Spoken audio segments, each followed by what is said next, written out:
Our hearts beat to the city streets. We began to feel the fire. We rise like tall buildings as the chemicals, they take us higher. The night's young, it has just begun, as she puts her hand in mine. We wanna chase the night, wanna dance to the light, pull the stars from the sky, just two hearts running wild. Never sleep, never stop, as we shout from the top. We're gonna be two hearts running wild.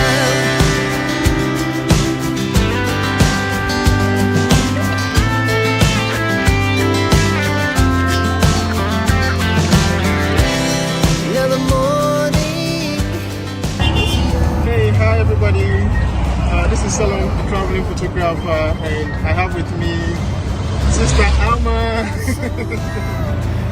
Okay, she's here and she's working on her project actually, which happened to be using the engine to build. It's I'm looking for a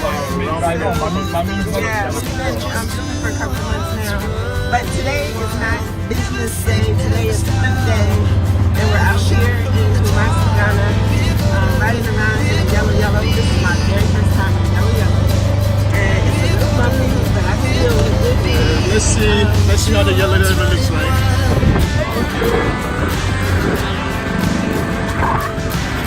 Alright.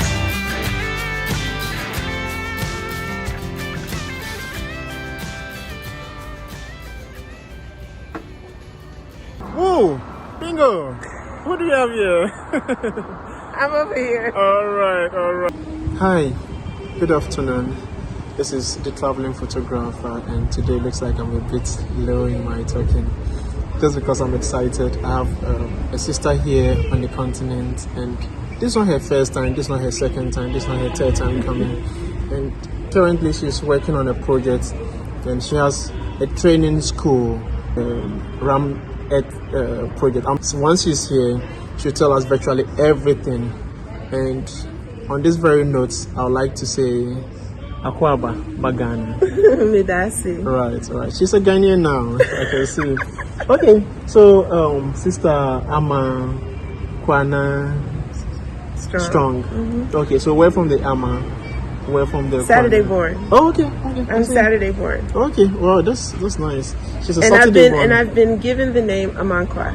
Oh, okay, Amankwa. Yes, okay, from Auntie T. Oh, okay. Where's Auntie T? That's my Ghana mother. Oh, okay. So yes, you came here and then you beat all the people around and you managed to get a Ghana mother. Yes, Wow, that's I awesome. have a Ghana mother.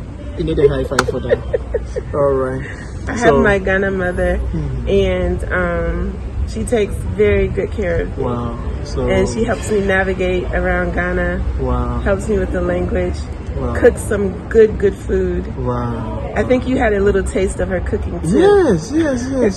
So I had the chance to dine with the family. I had rice balls, which was prepared by her mother, not her adopted mother, but her mother. Okay, her Ghanaian mother, and with granite soup. And it was so yummy. It was yummy. And in the course of taking the rice balls, we happened to get the chance to also take palm wine. And the palm wine story, I'll keep it to myself. Okay, so tell me a little bit about yourself. So you, at the beginning, you mentioned about my project that I'm doing in Taboom, Ashanti region, Kumasi, Ghana. And we will be having classes coming up soon, probably the end of January, the beginning of February. And we will be teaching people the rammed earth technology. And you had the pleasure of being on the site and actually going into the house. And we did a short video on that. And so we had quite a bit of fun. Audience, I wanted to hide that from you guys. Okay, yeah, I had a chance to visit her project, her site, and it was so awesome. I realized that most of us on the continent are not utilizing the raw materials we have here. But then I'm even wondering, she was able to build using clay, earthen, story building. I was like, whoa! I mean, am I in Ghana? Is this building in Ghana? Yeah. So tell me, what's the name of the project? It's just rammed earth technology. That's what it's called. Oh, and it's a combination of clay, or some people say soil, and sand, a stabilizer, which is like a little bit of cement, and then water. Oh, okay. And then you just ram that together in like a formwork. Oh, okay. And it's like speeding up the process of like rock. Oh, okay. Oh, okay. I see. Let's go for a quick commercial break, and then when we come back, we'll continue from there. Right? Okay. So we're back from our commercial break. All right. So I was talking about the process of the rammed earth. So when you do it, it's like speeding up the rock formation process. So if you look at a rock, you can, and if you were to cut that rock in half, you could see the layers. The layers, sure. Yes. And it's just like compacted layers of earth. Okay. And that's the same concept with the rammed earth walls. Wow. Yeah. And the walls are rock solid, and they can last up to 1,000 years. Wow, not 100,000. Yeah, 1,000 years. Guys, and it's something that our ancestors used to do. Guys, she's tapping into nature, and you know, when you have that kind of when you come close, okay, to our ancestors, okay, when you happen to dine with our ancestors are able to tell you much, okay, as to what they were doing before they transited into the next world. And I think this lady has a lot of information. I'll find out how she managed to get those ideas, okay, but I know it should be coming from somewhere. So let's continue. Yes. So you even mentioned about some earthen buildings in the, I think it was the northern region of Ghana. Right. And what is the terminology, or what do they call it? We call it around what's the name?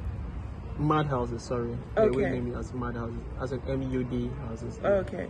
And with those There's ones, another name for it as well. Yeah.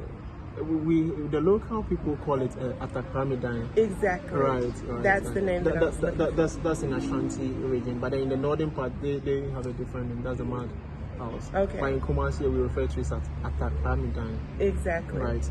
So it's the same concept, except we've just put a modern twist on it. Yes. And by putting it in the formwork and making it look like a modern house. You know, I was in Navrongo and I saw a similar building. It's on my YouTube channel. I'll even put the link down. And I realized they did the same. But you know, some part of the northern region, the buildings that they have there, at a point in time, it tends to like break. Okay, it tends to go off. So I was wondering how you were able to like achieve that, and it's going to last for that long. But then I know, of course, since you've been able to dine with our ancestors, you have a lot of information to give to us on this. So yes, let's continue with the round building. Yeah. So what we've been doing, we were able to do was train some local community or villagers to teach them how to do this technology. Right. These are people who have absolutely no construction experience or anything like that, but we were able to equip them with the skills to do the rammed earth. So now they can either go out and have their own business and do it, or they can work for us when we obtain contracts to do building projects for other locations or other people. And we're also promoting a workshop, a 2 to 3 day workshop that you can come and learn how to do rammed earth for yourself. Hey, you might want to build your own house. Yeah, I would love to build my own house because I'm still thinking about that, you know, and seeing that, honestly speaking, I'm overwhelmed. And talking of the round earth building, okay, or the lobster, is that well, the one we did is like we're calling it our tiny house loft. Our loft tiny house in Ghana. Yeah. Okay. So you've started the project. You are almost about 90% done. I guess it's 80, right? Yeah, about 80% done. 80% done. Okay. But then the way it is, believe me, you can even sleep. You can live there. You can do virtually everything there. I can tell you. So let's proceed. Okay. Yeah. So So far so good. Have you had any contracts coming up? Because that building is very awesome. Yeah, we do. We actually have one that's coming up real soon. We'll keep that a secret. Oh, okay. She said we'll keep it a secret because the last time she told me something interesting, I was like, wow, I need to resign and then come join your firm. Come on, guys. I'll show you some of the pictures very soon. Okay. Now, so tell me more about the ramp up building and then the classes also. How is the classes will be hands-on classes. As I said, it'll be for 2 to 3 days. We'll show you the process from start to finish. There's specific ratios that you have to use in order to get the mixtures correct. We'll talk about the formwork. We'll talk about the actual ramming itself. We will also, like I said, this will be hands-on. So don't come pretty, looking cute, come ready to work and to sweat it out, because we're actually going to be building actual rammed earth walls. Oh, okay. Yeah. But, sorry, you wanted to say something? No, I was just going to say we're going to start the process from the very ground level as far as understanding the concept behind rammed earth and how it works and why it's good for the environment and how to use your local resources to do rammed earth. We're going to show you, as I said, the ratio, the mixture, the building of the formworks, the ramming into the formworks, the removal of the formwork, and then the revealing of the actual wall itself. Wow. Yeah. Wow. And you'll learn how to do that. We'll also start with the foundation, so you'll know how to do your foundation for your rammed earth walls. So it's going to be a lot of fun. It's going to be very interesting, and it's going to be skills that you'll be equipped with, that you'll have with you and you can take wherever you go in Africa. I'm number one. I'm number one. Just count me in. Yeah, so moving forward, where from the concept, where did you get those concepts from? I know you dined with our ancestors, and you were able to get. So tell me a little, just a little. I know you won't tell me everything, but just tell me a little bit. It's just something that I wanted to involve the local community in. I wanted to let them know that they can be self-sustainable, that they can be self-sufficient, that they can live from nature and pull from nature, and that everything that you need to live from is right there in your own village. It's right there in your own environment.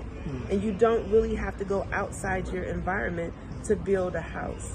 Eventually we'll get it to the point where we won't have to use any cement at all, but we use less than 8% cement in the ratio. Yeah. I just wanted to do something where I wanted to empower the people, to let them know that you have control over your environment, your future, and your living environment. Because even once this house is built, you don't even need AC. Right, yeah, I experienced that. Yeah. I experienced that. When you walk in, it's just, and the walls breathe. Yeah. Cement does not breathe. But when you use the earth, it breathes. So the air flows, it's healthy, it's not toxic. You don't have to worry about termite damage or anything like that. It's fireproof, earthquake proof. Wow. Yeah, so you were telling me about how you were able to dine with our ancestors to get those technology. So tell me a little bit about it for our audience to also get to know. The revelation came because I wanted to be closer to nature, and I felt that there was life-giving or enrichment of life through nature. Yes, and that's something that we've lost. I was recently in the UAE for the last 3 years, so it's basically all concrete and tall skyscraper buildings, and you don't see much greenery. You don't see much grass and trees and birds and the water elements and different things like that. So going back to nature is like going back to our roots. It's like going back to our ancestors. And when you're inside the rammed earth house, it's just like you're getting a big hug from the earth when you're inside, you know, because you know that from top to bottom, it's nothing but earth. And it's just, I don't know, you can't describe the feeling. It's like when you walk in, it's just like you've taken a big sigh of relief, because you feel so relaxed, you feel so comfortable, you feel so peaceful.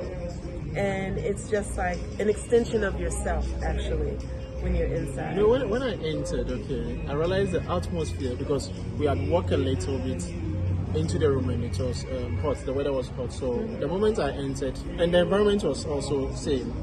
So when we entered the building, okay, honestly speaking, I realized the atmosphere was different. It was, let me use the word kept, it was serene. The room temperature was as if it was in we are in the cold season. And I was like, wow.